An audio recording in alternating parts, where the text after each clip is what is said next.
शोहर शादी की रात पर देश चला गया तो कुछ दिन बाद उसके मरने की खबर आई। तो घर वालों ने फौरन मेरा निकाह 11 साल देवर से कर दिया, जिसको मैं रोजाना खुद स्कूल तैयार करके भेजती थी। यूं उसे अब भी शोहर न समझा, बच्चा ही समझ रही थी। लेकिन शादी की रात ही उसने ऐसी फरमाइश पेश कर दी कि सुनकर मेरे पैरों तले से जमीन निकल गई। सुन के आपके होश भी फना हो जाएंगे। मैं रुखसत होकर अपने ससुराल में कदम रख रही थी और दिल में बहुत सारे वसवसे जन्म ले रहे थे। जहां नया बंधन बनने की खुशी थी, वहां अनजान लोगों में चले आने का खौफ भी मौजूद था। ससुराल के रिश्तों के हवाले से क्या कुछ न सुन रखा था। आए दिन अखबारात में अजीबो गरीब खबरें आती थी। कहीं ससुराल वालों ने बहू को जलाकर मार दिया, तो कहीं शौहर ने ही जुल्म सितम का निशाना बनाकर उसे खुदकुशी पर मजबूर कर दिया। मैं नहीं जानती थी कि मेरे ससुराल वाले किस तरह के लोग हैं। मैंने बस शादी से पहले एक दफा अपनी सास को ही देखा था। चटमंगनी पट ब्याह की तरह मेरा रिश्ता हुआ था और महीने भर में ही रुखसत होकर मैं अपने ससुराल चली आई थी। दरअसल मेरी माँ बहुत ज्यादा बीमार थी और वो मुझे भाई भाभी के भरोसे पर छोड़कर मरना नहीं चाहती थी। इसलिए अम्मा ने अपनी एक दोस्त के तवस्सुत से मेरा रिश्ता शहजाद से तय कर दिया और शदीद बीमारी के आलम में ही सादगी से मुझे शहजाद के साथ रुखसत कर दिया। मेरी रुखसती के वक्त अम्मा की आंखों में आंसू थे और अम्मा ने मुझे नई जिंदगी के लिए बहुत सारी दुआएं देकर रुखसत किया था। लेकिन कभी कभार दिल से की गई दुआ भी कबूल नहीं होती। मेरे साथ भी कुछ ऐसा ही हुआ था। शहजाद के घर में दाखिल होते ही मेरा छोटा देवर हसन खुशी खुशी मेरे पास आया और कहने लगा कि भाभी, आज से आप मेरी पक्की सहेली हैं। इसने मुस्कुराकर मेरी तरफ हाथ बढ़ाया तो मैंने खुशी खुशी उसका हाथ थाम लिया। मुझे हसन बहुत ही खूबसूरत और खुश मिजाज बच्चा लगा था। शहजाद का रवैया कुछ सर सा था और मुझे यूं महसूस हो रहा था जैसे उन्हें मुझ में बिल्कुल भी दिलचस्पी न हो। मैं 1 घंटे से शहजाद के बराबर में बैठी थी, लेकिन उन्होंने नजर उठाकर भी मेरी तरफ नहीं देखा था। शहजाद की इस कुर्बत पर मेरा दिल उमंगों से भर गया था, लेकिन शहजाद जैसे जज्बात से आरी इंसान था। मेरी सास ने दिल से मेरा इस्तकबाल किया था और मुझे मेरे कमरे में ले जाकर बिठा दिया। ये एक बहुत बड़ा और खूबसूरत कमरा था जिसे सादगी से सजाया गया था और मैं चारों तरफ देखती हुई सोच रही थी कि अब मुझे अपनी सारी जिंदगी इन्हीं 4 दीवारों में गुजारनी है। लेकिन मुझे क्या खबर थी कि ये 4 दीवारें ज्यादा अरसा तक मुझे अपने अंदर बर्दाश्त नहीं करेगी। मैं काफी देर से शहजाद का इंतजार कर रही थी और जब शहजाद कमरे में आए तो उन्होंने मुझे ऐसी खबर सुनाई कि मैं रोने लगी। वो कह रहे थे कि शाम ही को उन्हें कंपनी से फोन आ गया है और उन्हें अभी रात की फ्लाइट से ही वापस दुबई जाना होगा। मैं परेशान हो गई थी कि ये कैसी शादी है जिसमें मुझे चंद दिनों के लिए भी शोहर का साथ नसीब नहीं हो रहा।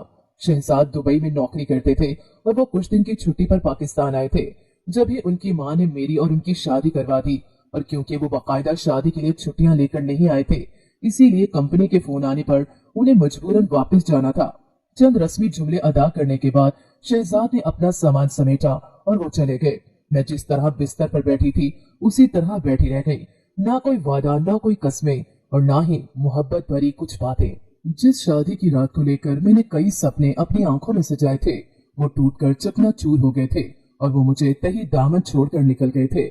मैं अपनी हथेलियों को गौर से देख रही थी। मेरे नसीब में न जाने क्या लिखा था।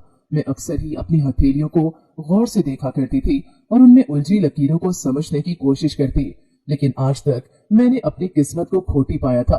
अब्बा के इंतकाल के बाद अम्मा ने बहुत मुश्किल से घरों का झाड़ू पोछा करके मुझे और भाई को पाला था। जब भाई जवान हुआ तो मुझे और अम्मा को लगा कि अब हमारी मुश्किलें खत्म हो जाएंगी।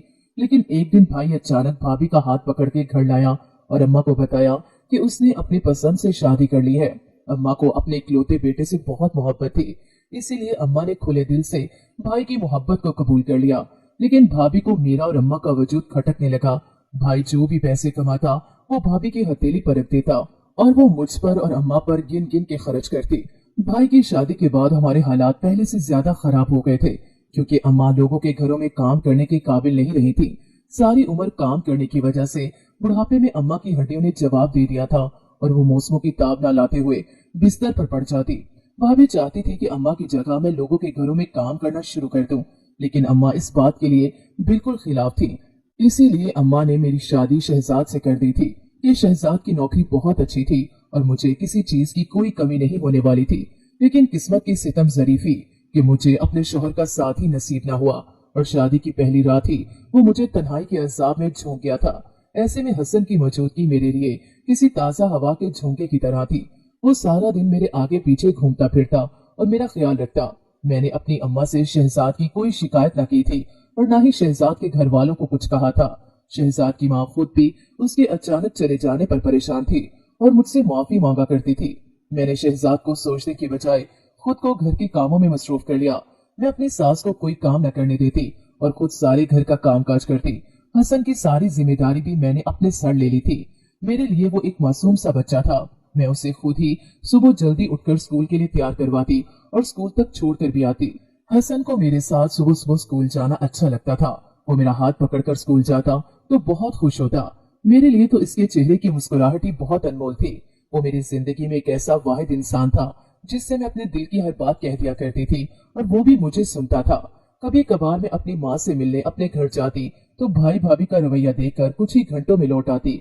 शहजाद को गए महीना होने वाला था और इस एक महीने में उन्होंने सिर्फ 2 दफा फोन किया था और मुझसे उनकी बात बराए नाम ही हुई थी। वो काम में मसरूफ रहते और ज्यादा बात न करते। हसन मेरी छोटी छोटी ख्वाहिशों का ख्याल रखने लगा।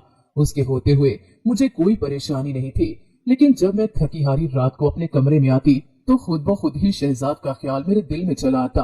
वो मेरा महरम था और मुझे उससे बहुत सारी उम्मीदें वाबस्ता थी। हर लड़की की तरह मेरे दिल में भी अपने शौहर के साथ जिंदगी गुजारने के अरमान थे। मैं भी अपने शौहर की मोहब्बत भरी बातों और उसकी रफाकत में जिंदगी गुजारना चाहती थी, लेकिन मेरे नसीब में तन्हाई का यह हिसाब लिखा हुआ था। अक्सर तो मैं रात भर करवटें बदल कर ही गुजार देती और शहजाद को याद करके आंसू बहाती। मेरी सास मुझे प्यार से समझाते हुए कहती कि शहजाद हर साल बाद महीने भर के लिए वापस आता है और वो कुछ ही महीनों बाद दोबारा हमारे दरमियान होगा, जब तुम इसके साथ अच्छे से वक्त गुजारना। अब मैं अपनी सास को क्या बताती कि मेरे लिए तो शहजाद के बगैर एक लम्हा गुजारना भी मुश्किल हो गया था। तन्हाई के लम्हे मुझ पर गरा गुजरते थे। एक रोज मैं सुबह सवेरे उठ गई और हसन को स्कूल भेजने के लिए तैयार करने लगी कि जब ही टेलीफोन की आवाज पर मैं और हसन दोनों चौंके। इतनी सवेरे तो किसी का फोन नहीं आता था। हसन कहने लगा, भाभी आप नाश्ता बना दीजिए, मैं फोन सुन लेता हूँ। मैं बावर्ची खाने में आ गई और हसन फोन उठाने चला गया। कुछ ही देर बाद हसन पलट कर बावर्ची खाने के दरवाजे पर आया तो मैंने उससे पूछा किसका फोन था। मेरी नजर तवे पर पड़े पराठे पर थी और मैंने हसन के चेहरे की तरफ नहीं देखा था। मेरे सवाल पर हसन ने कोई जवाब न दिया था, इसलिए मैंने पलटकर हसन की तरफ देखा तो उसका चेहरा आंसुओं से तर था और वो दीवार के सहारे खड़ा था। मैं एकदम ही परेशान हो गई थी। मैंने फौरन ही चूल्हा बंद किया और हसन से पूछा कि बताओ आखिर क्या हुआ है। हसन रोते हुए कहने लगा कि भाभी सब कुछ खत्म हो गया है, शहजाद भाई नहीं रहे। हसन के इस एक जुमले ने जैसे मेरी जिंदगी का तख्ता पलट कर रख दिया था। मैंने हसन को कंधे से पकड़ लिया और झंझोड़ते हुए पूछने लगी कि ये क्या बकवास कर रहे हो, सुबह सुबह ऐसा मजाक न करो, मैं मर जाऊंगी। हसन और मेरा रिश्ता ऐसा ही था, वो अक्सर ही मुझसे मजाक किया करता था, लेकिन उसने कभी भी इस तरह का बेहुदा मजाक न किया था। हसन रोते हुए कहने लगा, भाभी मैं इतनी बड़ी बात मजाक में कैसे कह सकता हूँ, मेरा भाई हमेशा के लिए मुझे छोड़कर चला गया है। वो और भी बहुत कुछ कह रहा था जो मुझे सुनाई नहीं दे रहा था। मैं सकते के आलम में हसन को देख रही थी और वो मुझे अपने भाई की मौत की वजह बता रहा था। शहजाद जिस इमारत में काम कर रहा था वो उसी की छत से गिरकर हादसाती तौर पर हलाक हो गया था। अक्सर मेरी भाभी कहती थी कि सलमा तो बहुत ही मनहूस है और आज मुझे इस बात पर यकीन आ गया था। मैं वाकई ही मनहूस थी। मेरे पैदा होने पे मेरा बाप मर गया था और मेरी माँ ने जमाने की ठोकरें खाई थी और शादी होते ही मेरा शौहर मुझे छोड़ गया था और अब तो वो ऐसी जगह चला गया था जहाँ से कभी लौट कर नहीं आ सकता था। मैं अपने हाथों को देख रही थी जिस पर बड़ी आड़ी तिरछी लकीरें मेरी बर्बादी की दास्तान बयान कर रही थी। हसन के रोने की आवाज सुनकर मेरी सास भी अपने कमरे से निकल आई थी और यह खबर उन पर भी बिजली बनकर गिरी थी। बड़े बेटे के यूं अचानक गुजर जाने पर वो सदमा बर्दाश्त न कर पाई थी और इसी वक्त उन्हें हार्ट अटैक हो गया था। मैं और हसन अपना गम भुलाकर उन्हें अस्पताल लेकर भागे तो पता चला कि उन्हें सीरियस अटैक आया है। 2 दिन वो वेंटिलेटर पर रही और उसके बाद दुनिया छोड़ गई। अभी तो हमसे शहजाद की मौत का गम ही न संभाला जा रहा था कि अम्मा की मौत का सदमा भी पहुंच गया। मुझे अपने शौहर की मौत पर इद्दत गुजारनी थी, इसीलिए मैं हसन को अकेला रोता छोड़कर अपने मैके चली आई।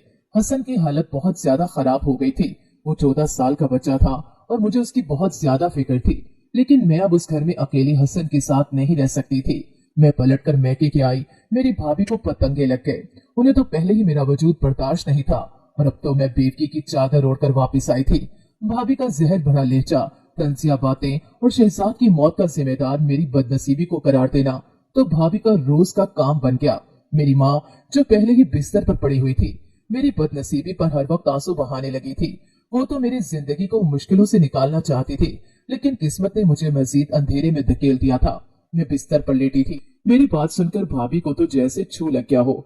वो मेरे किरदार पर तरह तरह की बातें बनाने लगी और कहने लगी कि शहजाद की गैर मौजूदगी में यकीनन मैंने हसन से कोई ताल्लुक बनाया होगा, इसीलिए मैं इद्दत पूरी होते ही हसन से शादी करने के लिए मर रही हूँ। मैं हैरानी से अपनी भाभी को देख रही थी। किसी औरत की सोच इस कदर घटिया कैसे हो सकती थी। मैं भाभी की किसी बात का जवाब नहीं देना चाहती थी।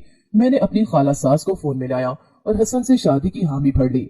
अगले ही दिन वो हसन को मनाकर हमारे घर आ गई और हम दोनों का सादगी से निकाह हो गया। हसन मुझे अपने साथ रुखसत करवाकर दोबारा उसी घर में ले गया जहां मैं पहली दफा दुल्हन बनकर गई थी। मैंने ये रिश्ता सिर्फ और सिर्फ अपने और हसन की बका के लिए जोड़ा था, क्योंकि हम दोनों ही टूटे हुए थे और हम दोनों को ही दुनिया दिखावे के लिए सहारे की जरूरत थी, वरना मुझे हसन से इस तरह के किसी जज्बाती ताल्लुक की उम्मीद नहीं थी। हसन अभी मेरे नजदीक 14 साल का वो बच्चा था जिसे मैं स्कूल छोड़कर आती थी और खुद रोजाना सुबह उठकर स्कूल जाने के लिए उठाया करती थी। हसन के कमरे में आने से पहले ही मैं सोने के लिए लेट गई। मुझे मालूम था कि इसके लिए भी ये रिश्ता महज एक मजबूरी है। थोड़ी ही देर में हसन कमरे में चला आया और मुझे लेटा हुआ देखकर आवाज दी। मैं उठ बैठी, वो भी मेरे पास बैठ गया। मुझे अपनी शादी की पहली रात याद आई जब शहजाद ने मुझसे कुछ रस्मी जुमले कहे थे और फिर मुझे हमेशा के लिए छोड़ गया था। मेरी आंखों से खुद ब खुद ही आंसू बहने लगे। हसन ने मोहब्बत से मेरे आंसू पूंछे और कहने लगा कि जिंदगी ने हम दोनों को बराबर ही तकलीफ दी है, इसलिए अब वो जिंदगी को मेरे साथ नए सिरे से शुरू करना चाहता है। मैं जिसे बच्चा समझ रही थी वो इतना भी छोटा नहीं था, बल्कि बहुत ही समझदार था। हसन ने मुझसे ऐसी फरमाइश की कि मैं हैरान रह गई। मैं सोच भी नहीं सकती थी कि शादी की रात हसन मुझसे इस तरह की बात करेगा। वो कह रहा था कि सलमा, हम आपकी माँ को भी अपने ही घर में लाकर रख लेते हैं ताकि उन्हें आपकी भाभी से जलील न होना पड़े। वो चाहता था कि अपनी माँ की जगह वो मेरी माँ को दे ताकि हमारे घर में हमेशा किसी बड़े का साया रहे। हसन की बात सुनकर मेरे रोंगटे खड़े हो गए और मेरी आंखों से आंसू बह रहे थे। जो फर्ज मेरे भाई को निभाना था वो फर्ज हसन निभाना चाहता था। 14 साल की उम्र में ही वो बहुत ज्यादा हसास और समझदार था। वो कह रहा था कि पहले वो तालीम हासिल करेगा, फिर मुझे बहुत अच्छी जिंदगी देगा। इसने दिल से मुझे अपने निकाह में कबूल किया था और वो मेरे साथ एक खूबसूरत जिंदगी गुजारने के ख्वाब देख रहा था। हसन की हर बात ने ही मुझे शुश्तर कर दिया था। शहजाद और मेरी जज्बाती वाबस्तगी तो पहले ही नहीं थी, फिर जिस तरह वो मुझे छोड़ गया था उसके बाद मैं उसके लिए बहुत ज्यादा जज्बात भी महसूस न कर सकी। इसलिए जब हसन ने मेरे साथ ताल्लुक कायम करना चाहा तो मैं उसे रोक न सकी। हम दोनों महरम थे और उसका मुझ पर पूरा हक था। दुनिया वालों ने हमारे बेजोड़ रिश्ते पर बहुत बातें बनाई थी, लेकिन मैंने और हसन ने किसी की कोई बात नहीं सुनी थी। हसन हमारी शादी के अगले दिन ही मेरी माँ को घर ले आया था और जो इज्जत और मुकाम उसने मेरी माँ को दिया था वो कभी मेरा भाई नहीं दे सका था।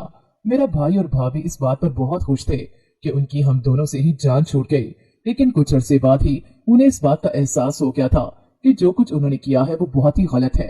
एक हादसे में मेरा भाई दोनों पैरों से माजूर हो गया था और मेरी भाभी को घर चलाने के लिए लोगों के घरों में झाड़ू पोंछा करना पड़ रहा था। जिंदगी का जो तवील चक्कर मेरी माँ ने काटा था, आज वही मेरी भाभी को शुरुआत करनी पड़ रही थी और उन्हें एहसास हो गया था कि जो कुछ उन्होंने बोया था वही काटने का वक्त आ गया था। भाई भाभी अम्मा से माफी मांगने के लिए आए थे और वो अम्मा को अपने साथ ले जाना चाहते थे, लेकिन हसन ने ये कहकर अम्मा को रोक लिया कि हमें अम्मा की जरूरत है। अम्मा ने अपने बेटे और बहू को माफ कर दिया था, लेकिन वो उनके साथ नहीं गई थी। हसन ने शादी की रात मेरी माँ को साथ रखने की जो फरमाइश की थी उसने मेरे दिल में हसन के लिए एक अलग ही मुकाम पैदा कर दिया था। कभी कभी बेजोड़ रिश्ते सगे रिश्तों से कहीं ज्यादा बेहतरीन होते हैं। मेरी और हसन की उम्र में फर्क जरूर था, लेकिन हम दोनों एक दूसरे से मोहब्बत करने लगे थे। दुनिया की नजर में हमारा रिश्ता बेजोड़ था, लेकिन हम दोनों ही एक दूसरे को पूरी तरह मुकम्मल कर सकते थे क्योंकि हमारे दुख सांझे थे। शादी के कुछ ही दिनों बाद एक दिन हसन ने यूं ही मुझे बताया कि भाई शादी पर राजी नहीं थे। वो अपने साथ काम करने वाली किसी लड़की से शादी करना चाहते थे जो गैर मुस्लिम थी, इसलिए अम्मा ने उनकी शादी आपसे करवा दी ताकि वो ऐसा काम न करें। भाई जानबूझकर शादी की रात ही वापस लौट गए थे और दुबई जाकर उन्होंने उस गैर मुस्लिम लड़की से ताल्लुक बना लिया था, लेकिन अम्मा को लगता था कि उनका बेटा एक न एक दिन जरूर वापस आएगा। लेकिन गलत कामों का अंजाम किसी न किसी सूरत इंसान को भुगतना पड़ता है और भाई भी अचानक ही हादसे में इंतकाल कर गए। शहजाद का सच जानकर मुझे अफसोस जरूर हुआ था, लेकिन अब मुझे इस बात से कोई फर्क नहीं पड़ता था कि शहजाद ने मुझे धोखा दिया था, क्योंकि मैं हसन के साथ खुश थी और हम दोनों ही एक अच्छी जिंदगी गुजार रहे थे।